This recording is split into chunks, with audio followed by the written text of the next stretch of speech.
So this film will probably go down as one of those films that had a good concept in its hand, but the writing was so bad, so average that the entire film just fell flat.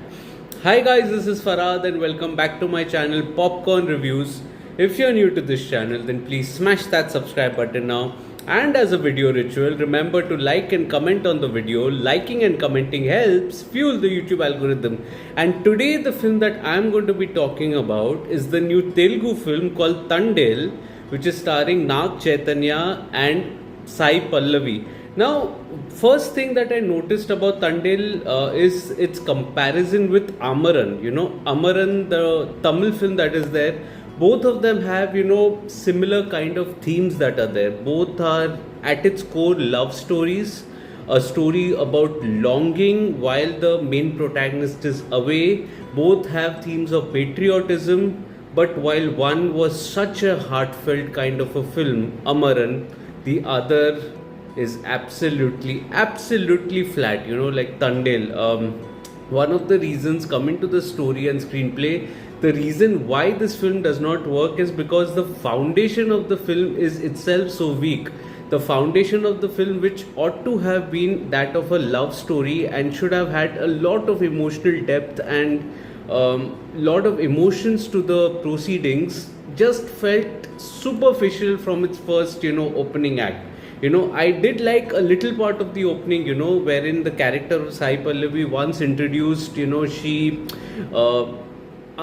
she kind of wants to move on from her love of her life and wants to get married, only for a flashback to start. This portion was decent enough, but immediately after that it completely goes in disarray mode. In fact, the love story of Sai Pallavi and Naga Chaitanya in this film felt like a nibba-nibbi kind of a film, and it was kind of shocking to have such kind of romance, which was so superficial and did not evoke any sort of emotions, in the first hour.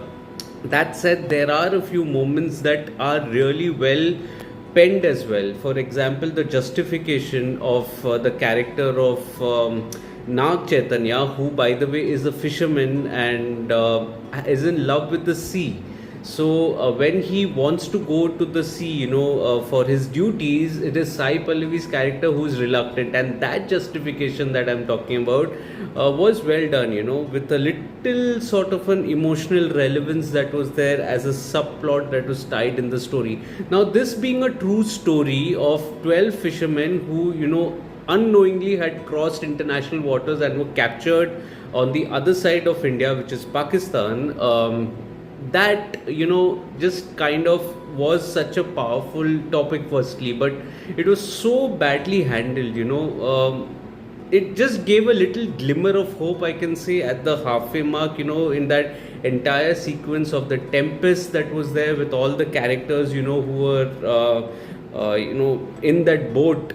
But even in that, the tonal inconsistency was definitely there, because it was probably the persistence of the makers to present this story as a superhero story. This is not a superhero story, so you can't have the character of Naga Chaitanya, diving and saving his crew members by defying gravity out of nowhere. This is not that kind of a film, and it's kind of surprising, that this sort of a thematic liberty was being taken in such a real story. I mean, if it was fiction, I would have still passed it off as fine. But because it is a real story, the sensibilities and the rootedness of the reality was a absolute must in the story.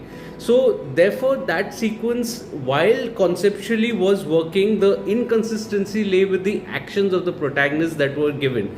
Now, once the drama shifts, to the other side of the border in Pakistan, it's kind of very stereotypical. Now, one thing that you would actually expect from the drama is to showcase the struggles of the group, the 22 fishermen that are there. But they were so stereotypical and so ridiculous. The theme should have actually been more of, of struggle or it should have been almost like an empathy that you should feel for the characters. Instead, it became unintentionally laughable in the second half. It went full on in Gadar mode with, the jail inmates who were against them, and it just kind of went on an absolute tangent so that you could not feel the tension, you could not empathize with the character. Elsewhere, back in India, when, the character of Sai Pallavi is wanting to have a mercy plea and fight for the release of the fisherman that is there, that felt so bland in itself. It was so straightforward, slow, so cliched that it absolutely made no impact at all. I mean, I'm kind of surprised that there were no roadblocks of how you would have to fight the system also, to get the release. Sai Pallavi was not a VIP in the film for anyone to have a direct impact with the authorities that is there. So, because this is a true story, there should have been nuances to the story, nuances to the tale. On each side, there should have been a struggle with a sense of longing. That longing factor also that is there was so beautifully highlighted in Amaran. In that, if you notice, the character of Sai Pallavi led a normal life, but in its heart, in an internalized journey, she had to, worry about her husband in the film. Here it is just blank glances that she's been given with as a writing material. Not that her performance is bad. I'll get to her performance in a bit. But the writing material just was, either fighting for their rights randomly or staring at the walls or not eating. I mean, that's like kind of very immature-ish and just doesn't leave a mark. So even when the film, the writing gets on track right at the end, in the final 10 minutes, the impact is still not there because the emotional connect is missing throughout the film as far as all the characters are concerned. And I think that was a very big letdown as far as the screenplay is concerned. Coming to the technical aspects, the dialogues, the music and the direction, I think the dialogues also kind of was in a conflict of whether this is a fan service kind of a film or whether this is a realistic approach with emotional depth. So the in-between confused dilemma that was there was reflected in the dialogues also. It was neither here nor there, and that kind of created a very bad impact. One thing that works though is the music by DSP, Devi Sri Prasad. I think he did a wonderful job in understanding the source material and providing songs that were actually good. Even the BGM tried to make things happen when the writing was completely off. The cinematography, barring a few wide shots, it was just adequate. I mean, there was always a distance that you saw between the viewers and the characters that are there, so you could not really get into the character's psyche or have any sort of emotional investment in either of their journeys. I mean, that was kind of ridiculous. The kind of cinematography that was there also. Editing is decent. Director Chandu does a not so good job, I would say. He's the director who had earlier directed Kartikeya and Kartikeya 2. Good director, but here he misses the mark. One of his biggest failures was, to not build on the emotional connect of the characters and to opt for a fan service, so to say. And I think that was the biggest letdown of the film. The performances are also a bit here and there. It was a kind of a mixed bag kind of a performance. I did like Bablu Prithviraj, who was last seen in Animal. Nice to see him in a sincere and earnest role.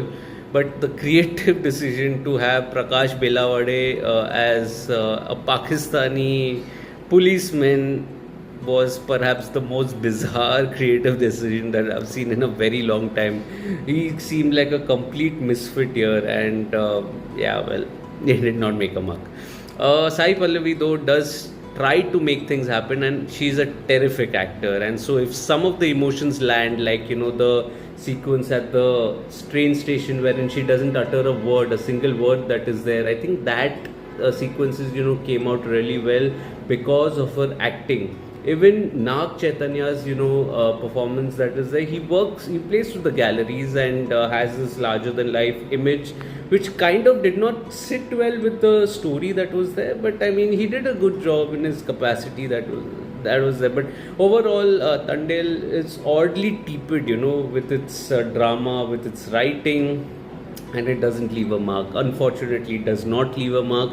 I did not connect with the film, neither the characters. I couldn't care less for anything that would happen, and that is such a shame, because the story had such a lot of potential.